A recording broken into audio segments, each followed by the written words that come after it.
వెళ్ళిపోతున్నాడు అని తెలుసుకున్నారు. అందరూ అయోమయానికి భయానికి లోనవుతారు. ఆయనకి ఇప్పుడు ఈ జన్మలోనూ చేసిన సుకృతం ఆయన కనిపించింది. సరే ఎన్నో సార్లు చచ్చిపోయి ఉంటానుగా గత జన్మల్లో, అసలు చావంటే ఏమిటో చూడాలనుకున్నారు. అని చావంటే చచ్చిపోయిన తర్వాత కూడా నేను చూసా శరీరం అక్కడే ఉంటుంది, పట్టుకెళ్ళి కాల్చేస్తూ ఉంటారు. అప్పుడు శరీరంలోంచి ఏది బయటికి ఎడుతోంది, శరీరం ఏమవుతుంది, అసలు పరికిద్దాం మనం ఈ చావంటే ఏమిటో అని స్థితప్రజ్ఞుడై ఆగిపోయారు.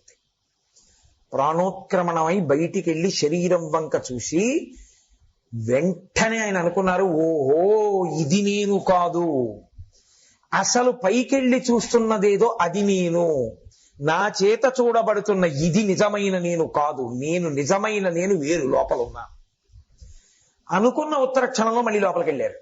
మళ్ళీ కదిలింది శరీరం, అంతే. ఇక ఆ తర్వాత ఆయన వెనక్కి తిరిగి చూడలేదు. ఆయన జీవితం అంతా ఒక్కటే సందేశం, నువ్వెవరో తెలుసుకో.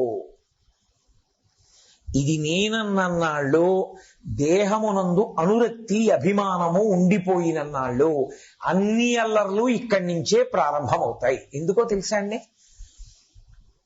ఇది కూర్చుంది పూజకి, ఇది కూర్చున్న తర్వాత ఏమవుతుందంటే ఎంత విపరీతంగా దీని మీద పనిచేస్తూ ఉంటుంది మాయ అంటే, ఏదో సాధన చేద్దామని కూర్చున్నాడు. చెవి ఒక ద్వారం కదూ, పిల్ల పరీక్షకు వెళ్ళాలి. అమ్మా నా బండి తాళాలు కనపట్టలేదమ్మా, నా బండి తాళాలు కనపట్టలేదమ్మా, నా బండి తాళాలు కనపట్టలేదమ్మా, బండి మీద వెళ్ళిపోయి పెట్టేసి కాలేజ్ బస్ ఎక్కించి అనుకున్నానమ్మా, 8 అయిపోయింది, కాలేజ్ బస్ కూడా వెళ్ళిపోతాయి, బాబాయ్ పరీక్ష పోతుందమ్మా.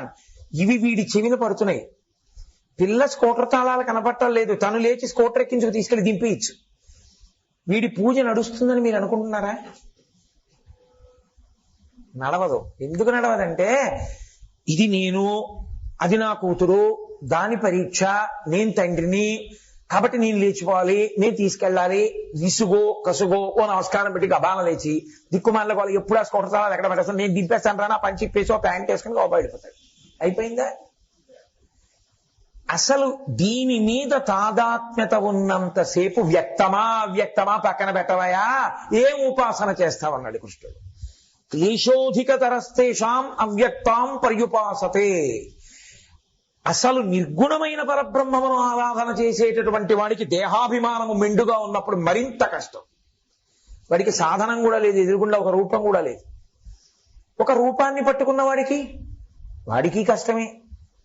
ఎందుకంటే ఇలా కూర్చున్నాను అనుకోండి, ఏదో అసలు ఆయన పరమాత్మ మహానుభావుడు, ఆయనే అంతటా ఉన్నాడు అంటున్నాను. ఓ దోమ కుడుతోంది ఇక్కడ, ఇప్పుడు ఆ భావనతో ఉన్నాను. దోమ ఎవరు? ఆ బ్రహ్మకీట జనని అన్న ఆమని చెప్తున్నాను. తల్లి అంతా నువ్వే. ఇప్పుడు ఈ దోమని కొట్టాలా కొట్టద్దా? కొట్టకపోతే పీకేస్తోంది, కొడితే మరి నీ చెప్తున్న సిద్ధాంతం ఏమిటి, నీ కొట్టేది ఏమిటి? ఎంత క్లేశం అండి, ఎంత నలుగుడు అండి. అప్పుడు నిజమైన సాధన ఎందు ఇంత నలుగుడు ఎందుకు వస్తుందంటే, దీని మీద అభిమానం వదలలేదు. దీని మీద అభిమానం అంటూ పోయిందనుకోండి, అంతే, వాడు నిరాకారమా సాకారమా వదిలేదు. కానీ అదంత తేలిక కాదురా. ఇది నేను కాదు అని అసలు దీని గురించి ఉండడం అసలు దుస్సాధ్యము. అంత తేలికైన విషయం కాదు. ఉపన్యాసాలు చెప్పినంత తేలిక, ఉపన్యాసాలు విన్నంత తేలిక అది కాదు. ఇది నేను కాదన్న సత్యమునందు నిలబడగలగడం చాలా చాలా కష్టమైనటువంటి విషయము. ఎందుచేత అంటే, దేహముతో, దేహము అన్న మాటకు అర్థం ఏమిటో తెలుసా అండి? దహింపబడునది అని, కాలిపోతుంది అని. దీని యొక్క చిట్ట చివరి ప్రయోజనం ఏమి అంటే, ఇది కాలిపోతుంది ఒకనాడు, అందుకే ఇది వచ్చింది. మరి కాలిపోతే ఎలాగో కాలిపోయే దిక్కుమాల శరీరం నాకు మాయ కల్పిస్తోందండి, నేనే చంపవతలు పారేస్తే, అలా చేయకూడదు. దాన్ని శాస్త్రం అంగీకరించదు. విస్తరాకు ప్రయోజనం ఏమిటి? పెంట కుప్పలో పారేయడమే. విస్తరాకుని ఏం చేస్తారండి మీరు? పెంట కుప్పలో పడేస్తారు. మరి విస్తరాకుని వెంటనే పెంట కుప్పలో పడేస్తారా? పడేయరు. మంచి ఆకులు తేవాలి, నీళ్లు జల్లాలి, బట్టతో తుడవాలి, సన్నటి చీపురు పుల్లలు తెచ్చుకోవాలి. అది ఇల్లు ఉడిచిన చీపురు కట్ట అయి ఉండకూడదు. ఆ పుల్లలతోటి అందంగా కుట్టాలి, అవి ఊడిపోకుండా కుట్టాలి, ఆ ఆకు వేసుకోవాలి, నీళ్లు చల్లాలి, వడ్డన చేసుకోవాలి, నైవేద్యం పెట్టి నీళ్లు చల్లి పరిశేచనం చెయ్యాలి, అందులో ఉన్న పదార్థం అంతా తినాలి, ఉత్తరాపోసనం పట్టాలి, అప్పుడు తాను లేచి వెళ్ళిన తరువాత ఆ విస్తరాకుని మడత పెట్టి తీసుకెళ్లి పెంట కుప్పలో పారేయాలి. పెంట కుప్పలో పారయ్యబడడం సత్యమైన, పెంట కుప్పలో పారవేయబడడానికి ముందు దాని వలన ఒక ప్రయోజనం నడవాలి. అందుకే దీనికి ఋతుమంతమని పేరు. అసత్యమైన దీని ఎందుండి సత్యమును తెలుసుకోవాలి. సత్యమును తెలుసుకోవడానికి ఇది సాధనము కావాలి. అందుకని సాధనాన్ని చంపేయడం ఎందుకు? సత్యము ఎరుకలోకి వచ్చేసింది, లోపల ఉన్న అసలైన నేను ఏదో నీకు తెలిసిపోయింది. అసత్యమైన వస్తువునందు ఉండడం వల్ల నీకు వచ్చిన నష్టం ఏంటి? నీకు నష్టమేం లేదు. కురిడి ఉంది, ఆ కొబ్బరి డొక్కకే అంటుకుంది, అది ఆ పెంకుకి, ఆ పెంకు నుంచే ఊడిపోయింది. ఊడిపోయి డొలడొలడొల్లాడుతాను. ఇప్పుడు ఇలా అంటే లోపల కురిడి వినపడుతుంటుంది, చప్పుడు ఊడిపోయింది. ఊడిపోయి కొబ్బరి పెంకు నుంచి విడిపోయి తాను వేరుగా ఉంది. ఇప్పుడు నేను విడిపోయాను కదండి, ఇంక ఇందులో నేను ఉండనండి, నేను బయటికి పోతానండి అంటుందా? బద్దలు కొట్టారనుకోండి, ఊడి బయటికి వస్తుంది. బద్దలగొట్టేంత వరకు పైకి రాకుండా లోపల ఉండిపోయిన కురిడి పూర్ణాహుతికి మాత్రమే పనికొస్తుంది. అలాగే నీవు ఇందులోంచి విడివడడం రావాలి.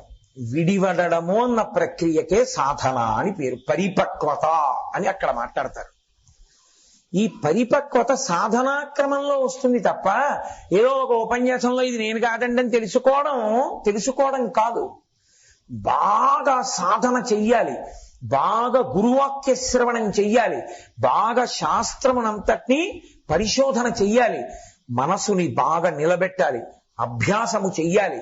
చేస్తే పరిపక్వత వస్తుంది. అప్పుడు ఊడుతుంది, విడుతుంది, తనంత తాను ఊడాలి. మీరు బలవంతంగా పీక్కూడదు. పరిపక్వత అన్న మాట గురించి నేను చెప్పాలి అంటే ఒక్కటే బాగా ఉదాహరణ. ఒక చెట్టుకి పువ్వు పూస్తుంది, పువ్వు ఊడదు. పువ్వు పిందె అవుతుంది, ఊడదు. పిందె కాయ అవుతుంది, ఊడదు. కాయ లోపల ఉన్నటువంటి గుజ్జు తెల్ల